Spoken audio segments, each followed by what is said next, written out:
Messémé Pascal Mongolokono, bonjour. Bonjour. Comment allez-vous? Super bien, merci à vous. Très très bien également. Nous sommes venus vous voir pour ce petit entretien lors d'une soirée organisée le 29 mars 2025 à Inongo, chef-lieu de la province du Maïnobi, qui est votre fief électoral. Vous avez été donc sacré l'acteur politique le plus populaire. Vous avez été encore une fois sacré la personnalité publique des Maïndombe et puis le plus grand philanthrope. Première question, quelle est votre réaction après avoir appris ces 3 trophées qui vous ont été décernés? Bon, ça ne peut qu'être une réaction de satisfaction. Je ne sais pas trop comment ça fonctionne. Est-ce que c'est la population qui fait son choix? Est-ce que c'est le Maïndombe News qui opère son choix? Je ne sais pas comment ça fonctionne. Mais dans tous les cas, lorsque on vous apprend que vous avez été bénéficiaire des 3 trophées, ça peut être un sentiment de joie, un sentiment de reconnaissance et surtout envers l'équipe qui a pu organiser la cérémonie. Et si c'est la population qui fait son choix, ce sentiment est aussi adressé à la population. Si c'est Maïndombe News qui fait son choix, je dirais d'emblée que Maïndombe News est une presse qui est aujourd'hui à la pointe. On sent la qualité du travail, la neutralité, le professionnalisme. Et donc, beaucoup de fleurs à Maïndombe News et grand merci à tous ceux qui ont pensé que je pouvais être bénéficiaire de ces 3 trophées. Oui, je vous informe que le public a voté. Et c'est la population qui a voté. Formidable. Bon. Alors, lorsque déjà vous décrochez comme ça ces trophées de l'acteur politique le plus populaire de votre province, qu'est-ce que cela représente pour vous? Comment expliquer cette popularité? Vous savez, c'est très simple. C'est vraiment très simple. Je dirais même que c'est très simpliste. Vous savez, il y a un message que j'ai toujours passé. C'est qu'aujourd'hui, on ne peut pas parler de Maïndombe, qui est notre province, en évoquant l'aspect tribalo-ethnique. C'est ça mon premier challenge. Il fallait départir de la mentalité de tous les fils et toutes les filles de Maïndombe, esprit de tribalisme. Moi, je disais toujours dans tous mes messages que lorsqu'on me pose la question de savoir quel est votre secteur, il faut simplement dire que mon secteur, c'est le Maïndombe. Mon territoire, c'est le Maïndombe et ma province, c'est le Maïndombe. Si tout le monde entre dans cette logique-là, tout enfant de Maïndombe se sentira très à l'aise partout où il sera dans la province. Vous n'entendrez jamais Memongo parler de son origine. Parce que pour moi, si je mets en avant-plan mon origine, ça risque de décourager tous ceux qui pensent qu'ils peuvent me côtoyer, n'est-ce pas? Et je n'ai pas été compris, mais la grande majorité de la population a compris.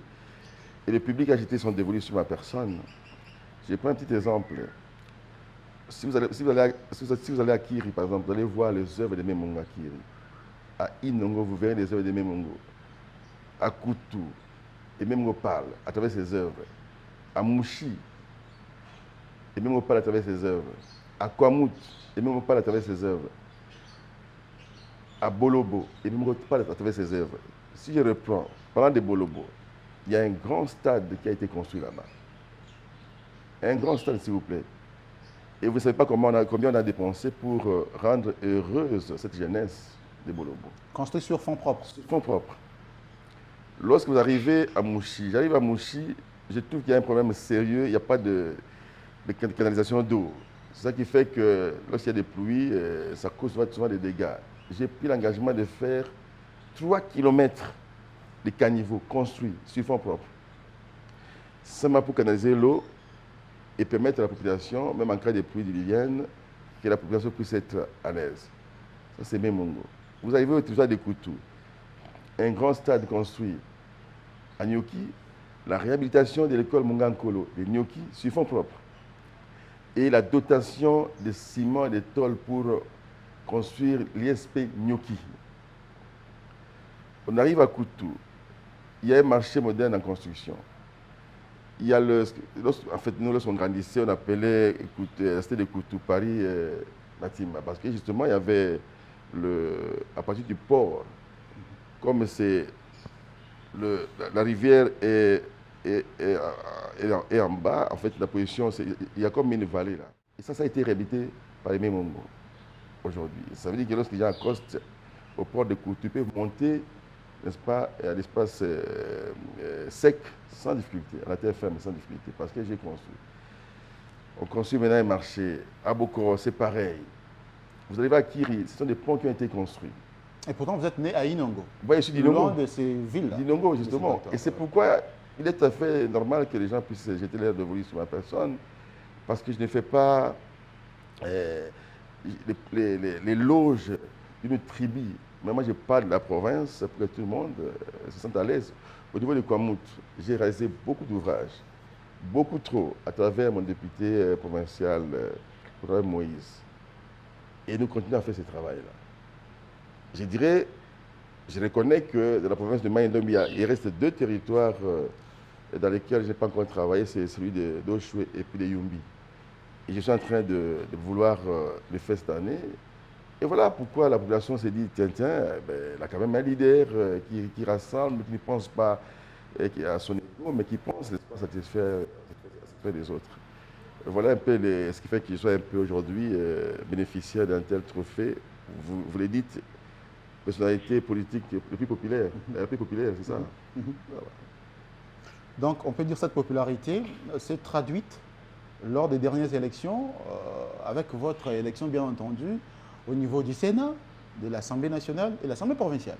Je vous dirais que j'ai été élu député national au niveau de la ville d'Inongo, député provincial au niveau du territoire d'Inongo et sénateur de la province du Maïngo. Voilà. Alors, nous prenons un autre trophée qui vous a été décerné. Il s'agit cette fois-ci de le plus grand philanthrope de la province en 2024. Donc, on peut dire que vos œuvres, les actions que vous menez en faveur de la population, celles-ci ne restent pas irreconnaissantes. C'est fait de manière désintéressée. Je n'attends rien des autres, c'est ce qui satisfait les autres. Et n'oubliez pas que je suis un chrétien. Je suis un chrétien et je sais qu'un jour, je partirai de ce monde.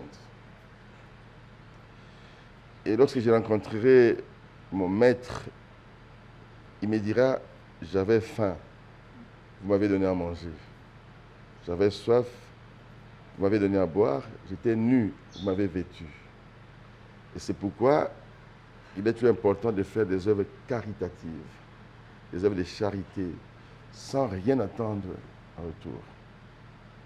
Alors si le même public, comme vous le dites, a compris que j'ai fait des dons vraiment de manière désintéressée, j'ai fait simplement prévaloir une valeur chrétienne qui est recommandée. C'est l'amour du prochain. Mais comment vous est venue l'idée d'aider les autres, votre semblable? Vous parlez de l'amour, bien entendu. D'autres aussi peuvent dire la même chose. Mais avec vous, certains disent que c'est différent. Vous n'aidez pas seulement les gens qui sont de votre église, qui ne sont pas de votre parti politique. Vous aidez sans tenir compte des couleurs ou tendances. Je vais évoquer mon état de chrétien. Le Christ ne m'a pas demandé d'aider seulement, c'est de mon village, c'est de ma tribu. Rappelez-vous que le Christ posait la question à ses disciples parlant de la parabole du bon samaritain. Il dit alors, qui est mon ami? Qui est mon prochain?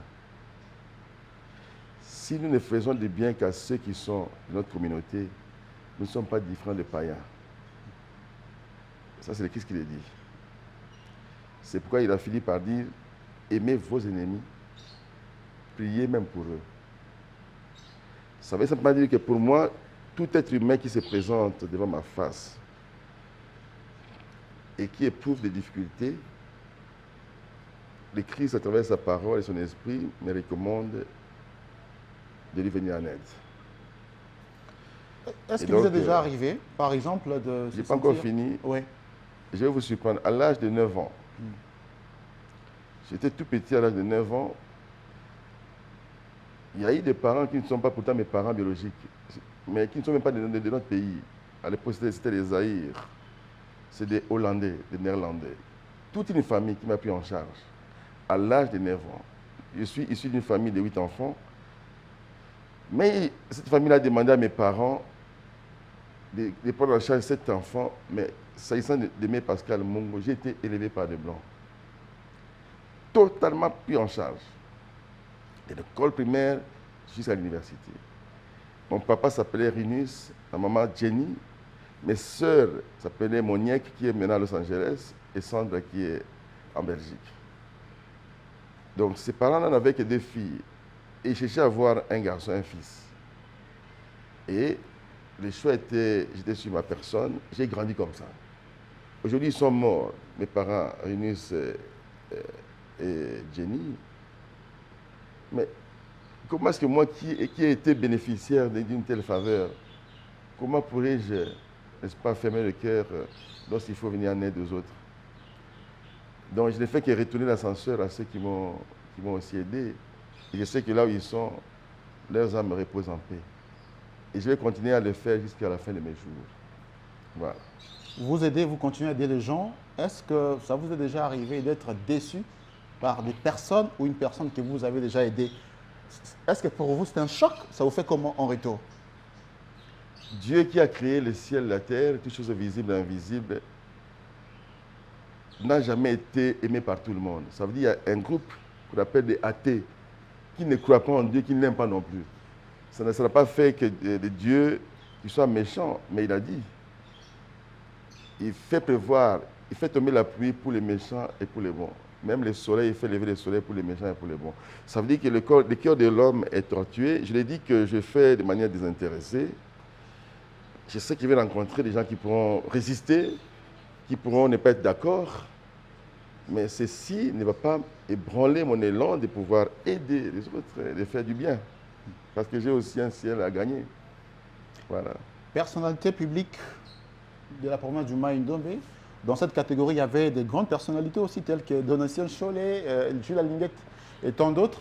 Mais c'est toujours vous qui avez raflé ces trophées-là. Donc, c'est les derniers trophées d'ailleurs, les 3e que vous avez remportés. Pour vous, c'est un honneur ou une responsabilité? D'abord, je salue tous ceux dont les noms viennent d'être cités tantôt là. Monsieur Donatien Cholet, avec qui j'ai même parlé dernièrement. Avant, il était à Rome en partance pour les USA. Et je salue aussi notre frère Jules Alinguete et tant d'autres encore qui étaient, n'est-ce pas, dans cette liste-là, Mais ce qui est vrai, c'est que c'est un grand honneur. Ils n'ont pas démérité. Ben, je peux simplement dire que c'est le public qui a tranché. Et j'ai dit merci à ce public-là. C'est vrai que c'est un honneur, mais c'est aussi surtout la responsabilité. Ça doit me pousser à continuer, ça doit me lancer et à inviter aussi tous les autres de Mai-Ndombe de travailler en faveur de la population. Ça ne sert à rien d'amasser la fortune, d'avoir l'argent qu'on laissera un jour. Parce que nous sommes nés et nous y retournerons. Le plus important, c'est de pouvoir laisser des empreintes indélébiles très positives pour que les gens se souviennent de nous tôt ou tard. Voilà. Un mot sur Mai-Ndombe News Award, cette initiative. Oh là là, ça c'est formidable. Formidable, et surtout le fait d'avoir déplacé cet événement de Kinshasa vers la province. Et j'ai dit que c'est une première. Je sais que Mai-Ndombe, c'est l'excellence, c'est le professionnalisme, et surtout de son fondateur, qui est le M. Orman Bola, qui fait son travail aussi, qui respecte sa qualité de chrétien. Vraiment, merci. Et s'il m'était demandé de faire quelque chose, c'est de demander à Dieu de pouvoir accorder longévité à Mai-Ndombe News et beaucoup de réussite et de succès. Surtout en cette année 2025, nous sommes au 4e mois déjà. Je sais que Mai-Ndombe News va de prouesse en prouesse, voilà. Mais un conseil, c'est de rester très humble. Parce que l'humilité fait toujours monter les gens. Vous allez recevoir des fleurs des aînés et des gens, mais que cela ne puisse pas vous... rester imperturbable, c'est-à-dire rester tel quel, de telle sorte que vous puissiez rassurer tout le monde. et que les gens puissent vous approcher sans difficulté. Voilà. Dernière question, vous êtes élu du peuple, député national, vous êtes donc, la porte, ou je peux dire le porte-parole de cette population-là. Alors, un mot par rapport à ce qui se passe à Bolobo. Vous avez tout à l'heure parlé de votre attitude de ne pas accepter les conflits tribalo-ethniques, mais là, il y a des gens qui meurent à Bolobo. Après Kwamout, c'est Bolobo. Un mot, un message, et quelles sont les initiatives que vous avez prises? Dans la parole de Dieu, il est dit ceci. Un cri a été entendu à Rama. Rachel est inconsolable parce qu'il a perdu ses enfants. Je dirais encore, comme je l'ai dit en 2019, lorsqu'il était candidat gouverneur de la province, un cri est entendu au Maïndombe. La mère Maïndombe est inconsolable parce qu'elle a perdu ses enfants. Et en son temps, j'avais dit, les incidents de Yumbi, si on y prend garde, un appellera deux et deux appellera trois. Il faut très rapidement y mettre un terme. Je déplore ce qui se passe aujourd'hui à Bolobo. Je condamne avec la dernière énergie tous les instigateurs, tous ceux qui instrumentalisent la pauvre population. Le Maïndombe n'a pas la culture du sang. Le Maïndombe, c'est le vouloir vivre collectif et c'est la paix. Et donc, nous allons, dans le cadre de notre caucus des élus nationaux, nous allons nous rencontrer très prochainement. D'ailleurs, je vous informe que nous avons sollicité une audience auprès du président de l'Assemblée nationale. Et nous allons aussi rencontrer le conseil spécial en matière de sécurité du chef de l'État. Et pourquoi pas la première ministre.